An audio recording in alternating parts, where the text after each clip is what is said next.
Defence sector जो कि काफी पिटा हुआ सेक्टर था, जिसमें रिटेल इन्वेस्टर का बड़ा इन्वेस्टमेंट है, और वो सेक्टर अब पिछले 5 दिनों से ग्रीन दिख रहा है। एचएएल पिछले 5 दिन में 14% ऊपर, बीडीएल लगभग 16% ऊपर। तो क्या है इसके पीछे की वजह? ओवरऑल मार्केट की रिकवरी है या कुछ बड़ी खबर है? तो जी हाँ, डिफेंस सेक्टर में तेजी के पीछे की वजह बहुत बड़ी है। इंडियन डिफेंस के लिए एक बहुत बड़ी पॉजिटिव खबर आ रही है यूरोप से। यूरोपियन पार्लियामेंट ने $850 बिलियन मतलब 75 लाख करोड़ का रीआर्मेंट प्लान पास किया है। अब इसका मतलब क्या है? मिलिट्री को फिर से ताकतवर बनाना, नए वेपन, सोल्जर और टेक्नोलॉजी के साथ। इसके अलावा दो और बड़ी खबर है फ्रांस और भारत सरकार की तरफ से।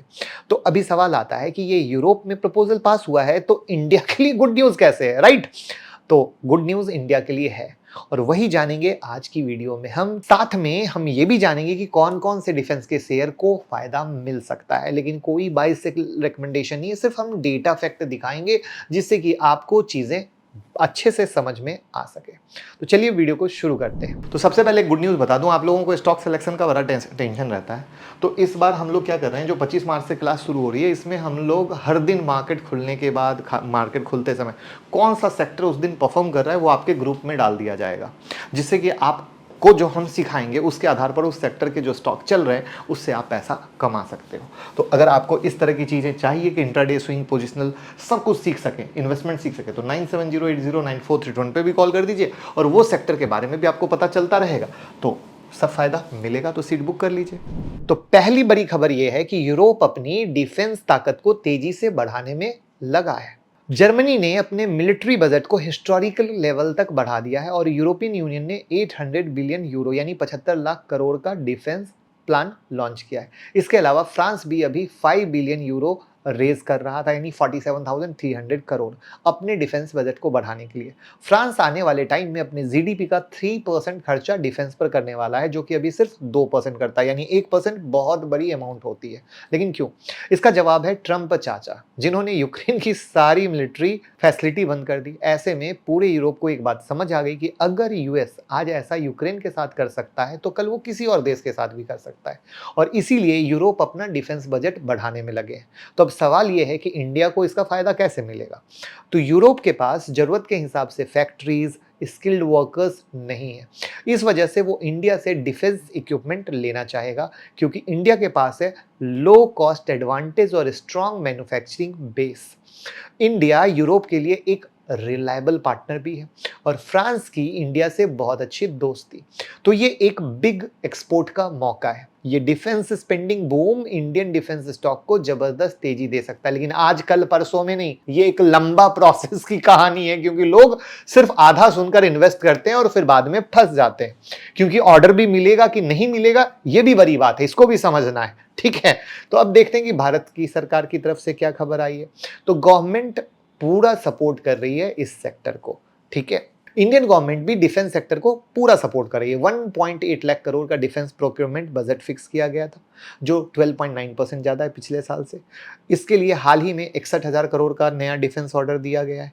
ये ऑर्डर से कौन सी कंपनी को फायदा होगा, इसको वीडियो को लास्ट में बताएंगे। फिलहाल इंडिया का टारगेट फाइनेंशियल ईयर 2029 तक 50,000 करोड़ का डिफेंस एक्सपोर्ट करना है, और ऑलरेडी 100+ देश, यूएसए, फ्रांस, अर्मेनिया से इंडिया के डिफेंस प्रोडक्ट की डिमांड है। इंडिया के डिफेंस एक्सपोर्ट फाइनेंशियल ईयर 2024 में 21,000 करोड़ तक पहुंच गए हैं, जो कि पिछले साल के 15,920 करोड़ से 32.5% का ग्रोथ है। और जब यूरोप का डिफेंस स्पेंडिंग बढ़ रहा है, तो इंडिया डिफेंस मैन्युफैक्चरिंग और भी ग्लोबल लेवल पर ग्रो कर सकता है।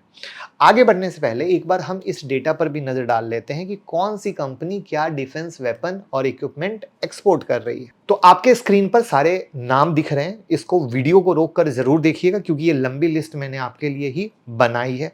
ठीक है, और अगर आप कहेंगे तो इस लिस्ट को मैं अपने टेलीग्राम में भी डाल दूंगा, तो आप हमारे टेलीग्राम से भी जुड़ सकते हैं, वहाँ पर भी देख सकते हैं। तो टेलीग्राम का लिंक डिस्क्रिप्शन में है। अब चलिए बात करते हैं उन स्टॉक का जिनका नाम आप सुनना चाहते हैं लेकिन कोई बाय सेल रिकमेंडेशन नहीं है। तो कौन सा वो स्टॉक है जिनको इन सारी डेवलपमेंट से फ़ायदा हो सकता है, ठीक है? कौन से डिफेंस स्टॉक पर नज़र रख सकते हो? तो ओवरऑल डिफेंस सेक्टर अच्छी ग्रोथ दिखा सकते हैं। हाल ही में नज़र डालें तो भैया कुछ कंपनियाँ बहुत अच्छा कर रही हैं, सरकारी प्लान का भी फ़ायदा ले रही हैं। कैबिनेट कमिटी ऑन सिक्योरिटी ने 7,000 करोड़ के advance toured artillery gun system के एक्विजिशन को अप्रूव किया है। एटीएजीएस का 65% से ज़्यादा कंपोनेंट इंडिया में बनाना है। इसका मास प्रोडक्शन पता है कौन करता है? बीडीएल करता है। मिनिस्ट्री ऑफ डिफेंस ने 10,200 करोड़ का कॉन्ट्रैक्ट सोलर इंडस्ट्री के साथ साइन किया है पिनाका रॉकेट सिस्टम के लिए। सरकार ने 54,000 करोड़ से ज़्यादा का डिफेंस एक्विजिशन अप्रूव किया है जिसमें T-90 टैंक के लिए एडवांस इंजन, वरुणास्त्र टॉर्पीडो और AEW and C aircraft system शामिल है। तो आप देख ही पा रहे हो भैया, नाम बड़े ज़बरदस्त हैं, सरकार का काम बड़ा ज़बरदस्त है और इस एक्विजिशन से सीधा सीधा फ़ायदा भारत फोर्ज, HAL और BEL जैसी कंपनी हो सकती है क्योंकि इसके लिए कंपोनेंट डेवलप वो करती है। इसके अलावा PTC इंडस्ट्री, डायनामेटिक टेक्नोलॉजी, आज़ाद इंजीनियरिंग जैसे स्टॉक को भी आप ट्रैकर में लगा सकते हैं क्योंकि इनके पास भी अच्छी खासी ऑर्डर बुक पड़ी है जो इनके लिए ग्रोथ ट्रिगर बनेंगे। और ICICI सिक्योरिटीज़ ने भी इनके बारे में ऐसा कहा है। यानी भैया मैं अपनी तरफ से कोई बाय सेल रिकमेंडेशन नहीं देता, सिर्फ डेटा शेयर करता हूँ जिससे आप चीज़ों को समझ सको। तो साफ साफ दिख रहा है कि सरकार अपनी फुल पॉलिसी सपोर्ट दे रही है लेकिन फिर भी कुछ ऐसे चैलेंजेस और रिस्क हैं जिस पर सरकार को और ज़्यादा सपोर्ट देना पड़ेगा और डिफेंस सेक्टर में हमें आत्मनिर्भर बनना है। आज भी हम अपने वेपन के कुछ हिस्सों के लिए फॉरेन इंपोर्ट पर डिपेंडेंट हैं। सरकार को नए आइडियाज़ और टेक्नोलॉजी पर रिसर्च और नई चीज़ों के विकास के लिए और पैसा खर्चा चाहिए। अगर ये सब चैलेंज पर भारत सरकार ने अच्छे से काम कर लिया तो सच में डिफेंस सेक्टर एक अच्छा मौका बन सकता है। इंडियन डिफेंस सेक्टर अभी बस शुरू हो रहा है। अगर आप लॉन्ग टर्म इन्वेस्टर हैं तो सरकार के सपोर्ट पर नज़र डालिए, यूरोपियन डिमांड पर नज़र डालिए, नए नए कॉन्ट्रैक्ट पर नज़र डालिए, किस कंपनी को कॉन्ट्रैक्ट मिल रहा है उस पर नज़र डालिए, वैल्यूएशन पर नज़र डालिए, फंडामेंटल पर नज़र डालिए। तो ये चीज़ें आपको फ़ायदा दे सकती है। तो उम्मीद करता हूँ वीडियो अच्छी लगी हो, सच्ची लगी हो तो लोगों के साथ शेयर करके प्यार मोहब्बत देते रहिए।